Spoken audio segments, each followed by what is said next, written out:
Next time, eat a salad.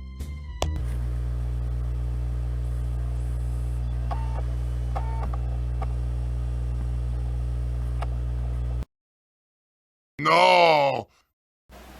Ah, CD-ROMs. Those shiny circular thingies that we all like to scratch and break. The CD, or compact disc, was invented in the late 1980s as a media format by Sony and Philips. When CDs caught a hold in the early 90s, different versions of the CD were introduced. CD-DA for digital audio, CD-RW for writable audio, CD Interactive that can only be used with the Philips CDI quote-unquote real system, and of course CD-ROMs that can hold files of all types. CD-ROMs can only be read by a CD optical drive, with a special laser system that can read and write to the disk accordingly. CD-ROMs actually have code on them to allow the disk to be written to. It holds 24 bytes for user data, 8 bytes for error correction, and 1 byte for some subcode, the rest of the storage being seen by the computer. In order for a CD-ROM to be read, it needs to spin very fast and be scanned by the laser. If the disk isn't read, it's either one of two things. Either your CD-ROM drive is broken, or your CD-ROM isn't as clean and as immaculate as an unmod-shipped PlayStation. CD-ROMs need to be clean in order to be read, so you better pray that scratch from 10 years ago doesn't affect your Minecraft. Okay, while I was throwing a bunch of CDs on a wall just for footage, I accidentally cracked this one, but now we can actually talk about how the CDs work. This little disc over here, this tiny little disc encased in a disc, is actually the metal part which you're writing to, which is encased in plastic to protect it from breaking.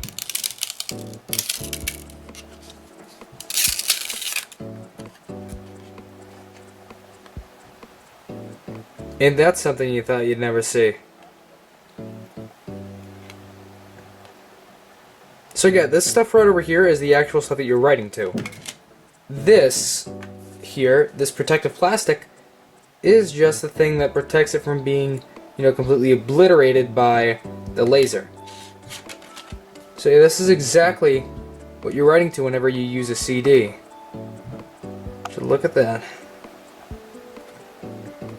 It's actually quite beautiful.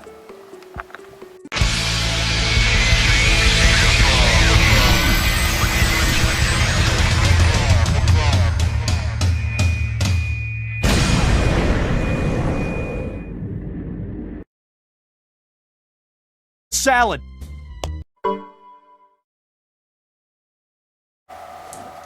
This is a 3.5-inch floppy disk. This is a newer CD-ROM.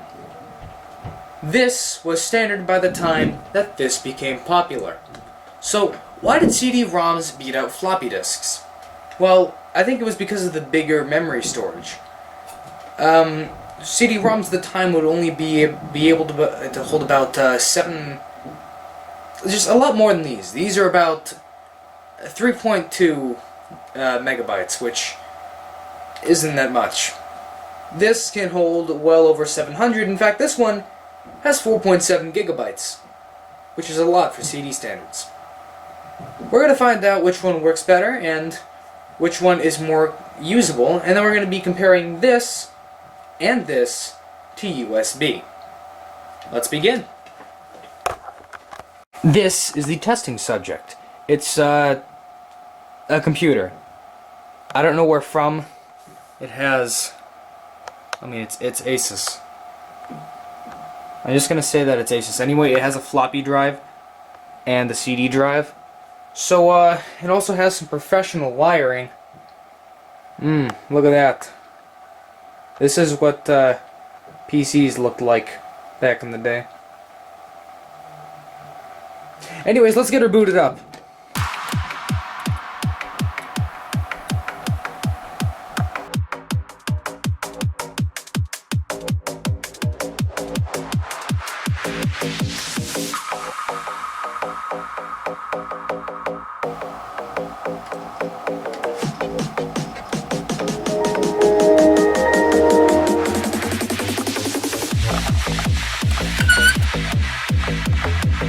The screen is so glossy I could probably do a makeup tutorial with it. One moment, let me just pump this up. There we go. Much better. Sorry about all the shaking. It It does that. Anyways, now we're going to test floppy disk versus USB. So let's start out with, not the disk, with the floppy. Let's just insert it right here and hope that Windows recognizes it. Alright, there we go. Ooh. Super secret Christian files, super secret YouTube files. Okay, well, let's see how much this holds. Hold on.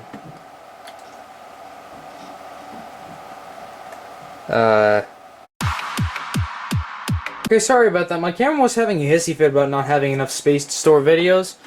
So, yeah. Let's test the disk now. Clean this off for a moment, because there's a lot of... I think some Pepsi got on there at one point. And I know this is a clean disk, it's just that Windows XP thinks that there is stuff on the disk.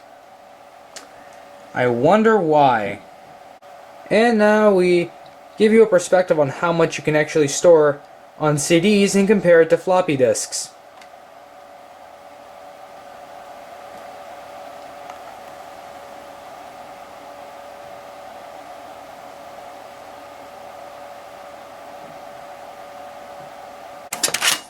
Time to test some USB stuff. Somewhere here. Ah! Got it.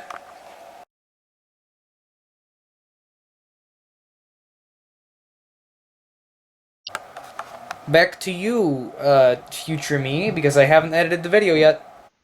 So, what's my conclusion? Made a presentation about obsolete shiny discs that spin.